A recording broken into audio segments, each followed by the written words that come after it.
tous et à tous, donc aujourd'hui on se retrouve pour la lecture des dégels du mois de février. Il y aura une partie qui ne sera pas parmi, c'est la partie livre lu et chroniqué.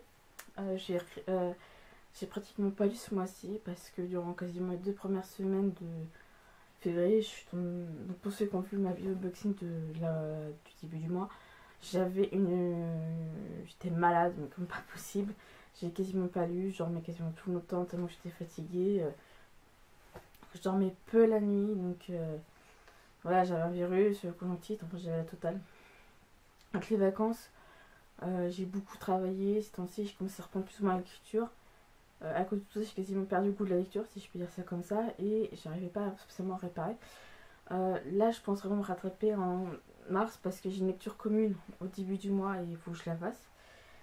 Donc voilà, c'est un livre qui en plus me tente un peu un moment, donc je pense que ça va aller très vite. Donc je vais commencer par une catégorie que vous n'êtes pas dû voir longtemps sur ma chaîne.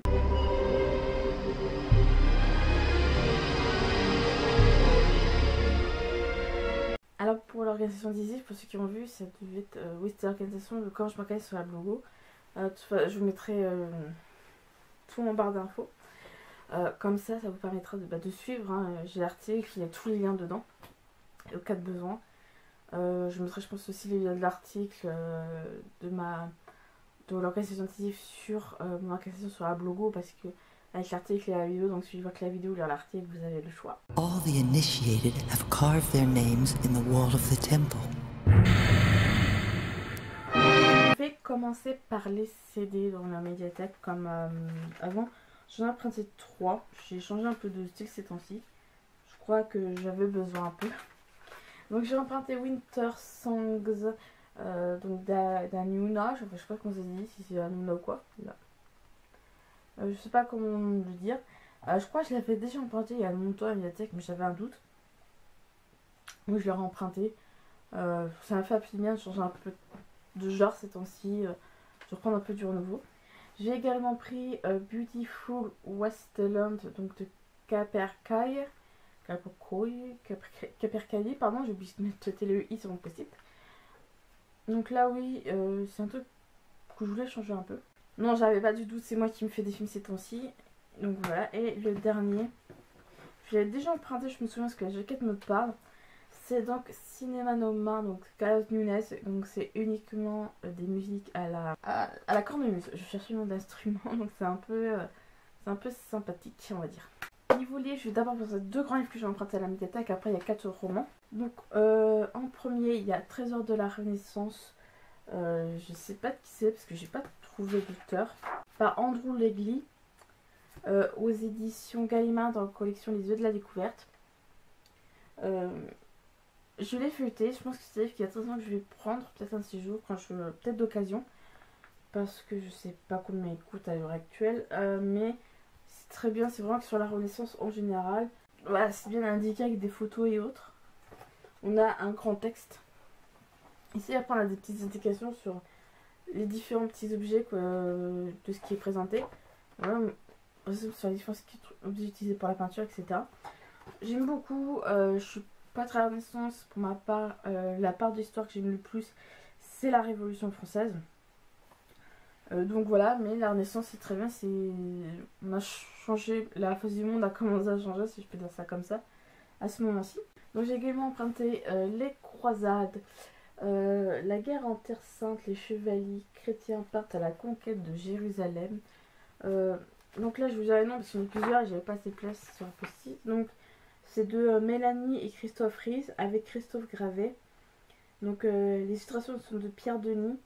La traduction par Christiane Prige, enfin c'est comme ça. Les conseils donc de Georges Tête, professeur d'histoire. C'est comme l'autre, c'est dans les éditions Gallimard dans Les Yeux de la Découverte. Les croisades, j'ai envie d'en apprendre un peu plus. Voilà.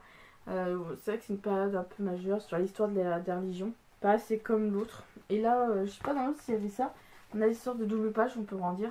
Donc je pense que c'est très intéressant avec des cartes et autres. Donc pour des jeunes, je pense par exemple pour la Renaissance, je crois qu'on va commencer à voir ça au collège, en primaire, je sais plus, j'ai un doute. Ça peut être bien pour un peu compléter les cours, donc c'est ça qui est vraiment intéressant. Au niveau des romans, donc c'est un livre que vous avez dû voir plusieurs fois, donc j'ai emprunté Oliver Twist de Charles Dickens dans la collection sur l'école de loisirs dans la collection classique abrégée. Donc là c'est le cas, c'est une version abrégée. Le livre est assez épais mais écrit très gros. Pour ma part, ça va.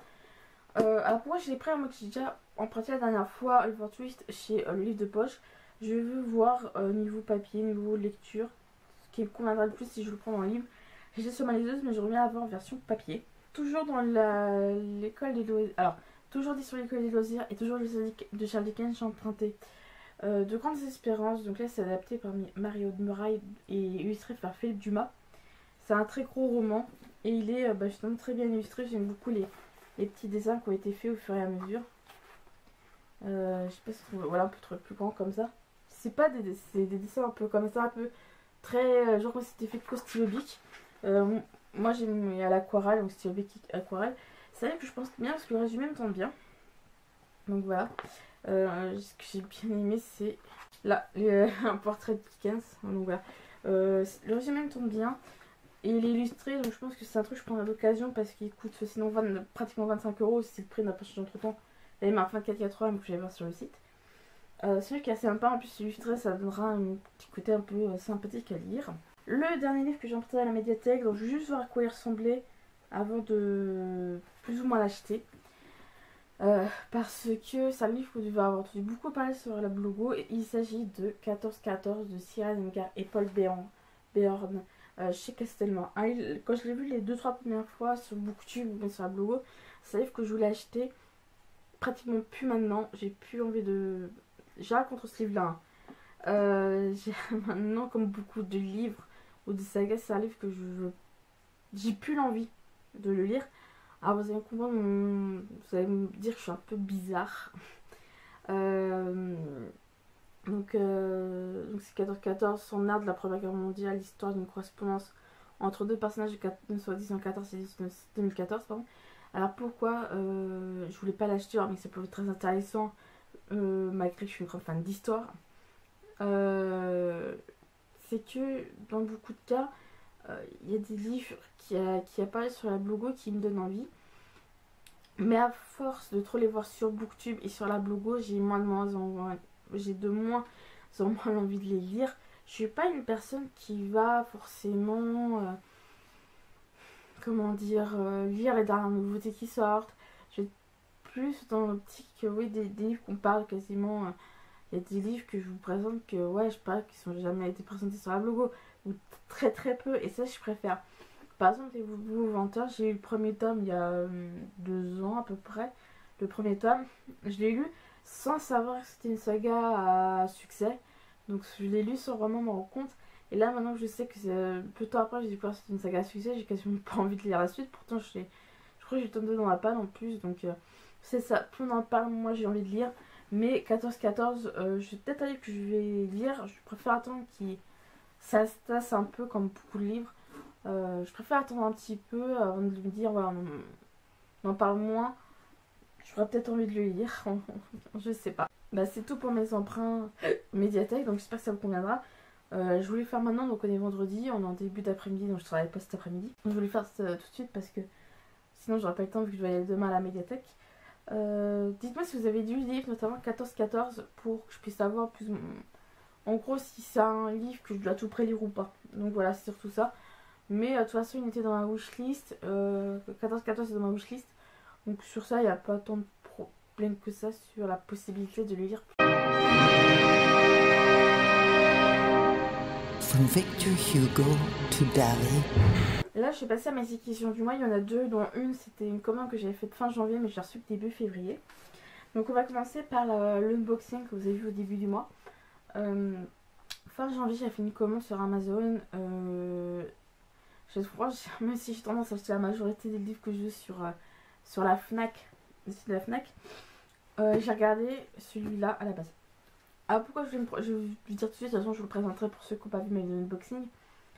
Vers janvier, j'ai tout organisé en haut et ici, au niveau des piles, pour un peu optimiser au niveau. Pour ma bibliothèque, je pensais que j'ai que celle-là. Et pour l'instant ça me convient, c'est vrai que j'envisage de me faire une petite tour pour mettre d'autres livres. Et c'est en rangeant que j'ai vu que j'avais que le premier tome. J'ai dit, pourtant, je sais pas pourquoi, j'ai dit bizarre, je pensais que j'avais le tome 2 quelque part ou pas du tout. Et j'ai dit, c'est vrai que c'est un livre que je trouvais lent à démarrer, enfin pour une trilogie. Et je me dis, pourquoi pas lire la suite. En plus, ces temps-ci, je vais justement me remettre aux histoires de Desmond Miles, donc vous faire découvrir sur des sagas que j'ai terminé de lire. Je commandais ce tome-ci. Je dis, je vais commander en occasion celui-là si je trouve. Sur la Fnac, j'ai comparé Fnac et Amazon. J'ai trouvé Amazon, frais de port compris, je l'ai eu à 4,50 ou quelque chose comme ça. Donc frais de port compris, donc à pas très cher, à pas trop cher. Je l'ai donc trouvé, donc pour ceux qui n'ont pas suivi mon unboxing, c'est donc Chronique des Elfes, donc le tome de L'Elfe des Terres Noires de Joël Fitzgerald chez Fleuve Noir, qui maintenant s'appelle Fleuve Édition. J'ai aimé le premier tome. Voilà, dans l'ensemble, ils arrivent en bon état. Il y a, comme je dis, c'est juste un peu plié, mais là-dessus, je crois que c'est ce détail. Et aussi, comme boulevard, il y a eu des bouts scotch qui ont été mis sur tous les tours, je pense, pour pas trop abîmer. Et ça, je trouve ça l'idée vraiment bien pour protéger ces livres. Donc, en gros, on suit 3. De toute façon, je pense que je vous mettrai peut-être le lien livre addict du premier pour que vous lisiez le résumé, parce que de tête, je dis ça fait longtemps. Donc en allant faire des achats, je me suis arrêtée devant, je crois que c'était Leclerc. Et j'ai trouvé ce livre, c'est vrai, ça fait longtemps que je le vois. C'est un youtubeur que je suis depuis quelques mois déjà, depuis quasiment, je crois, octobre-novembre de l'année dernière, 2015. Je me suis dit, c'est que son livre, c'est pas sympa à lire. Alors, faut savoir que je suis pas du tout science. Je suis plus histoire que science. Je crois que j'ai jamais aimé ça, même au collège, j'ai détesté, je crois, le collège m'a fait dégoûter de la science, je crois, je sais pas pourquoi. Et en suivant sa chaîne YouTube, je me suis dit, ouais, il présente bien les sciences en général, c'est vrai que ça peut être sympa à découvrir davantage. Je dis, c'est sympa à découvrir via le livre, peut-être par aussi sa chaîne YouTube. Donc lui, c'est Prenez le temps d'y penser, donc le tome 1 de Bruce Benamran, je crois que je peux me dire son nom. Aux éditions Marabout, donc il est l'auteur de la chaîne YouTube Y Penser, donc je vous mettrai le lien en barre d'infos. En gros, pour ceux qui. C'est un tome 1, donc ça allait s'envisager un tome 2, je pense aussi. Donc en gros, pour ceux qui ne savent pas, ça parle de vulgarisation scientifique. Donc la première approche me convient parfaitement parce que ça me parle.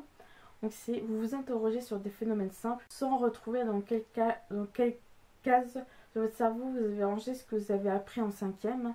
Vous êtes curieux mais pas franchement scientifique, ce livre est pour vous. Voilà, donc c'est pour ça que je vous dis, c'est que je précise, je suis pas scientifique et c'est un truc qui peut m'intéresser. Qu'est-ce que le stress statique pour un aimant aimant-il? Savez-vous ce qui est qu'une quintessence? Pourquoi est-on l'humain dans un avion avec un d'arbre d'atterrir de nuit? Mendeleïev est-il le premier vrai punk de l'histoire de la Russie? Qu'y a-t-il donc de si général dans la relativité générale? Le temps est-il une illusion? La lumière est-elle d'onde ou de particules? Prenez le temps d'y penser. J'aime beaucoup sa chaîne parce que c'est un truc qu'on me dit, c'est pas des cours magistraux qu'on peut apprendre au collège ou autre. C'est vraiment un côté, c'est simple. Tu dis, c'est pas de truc où tu es obligé d'apprendre par cœur, c'est très simple. Il est divisé sous forme de parties, par exemple. Là, la matière, c'est la nature et même la réalité qui nous échappe. Elle est toujours mis un petit dessin, j'aime beaucoup. Et dans chaque partie, il y a, on peut le voir, différentes parties comme là, avec le 3 et autres. Il y a toujours des petits sortes de définitions. Et il y a aussi souvent des schémas dedans. Donc je pense que c'est un livre qui se lit très rapidement, sans prise de tête. Et c'est vraiment le top, je peux vous le dire.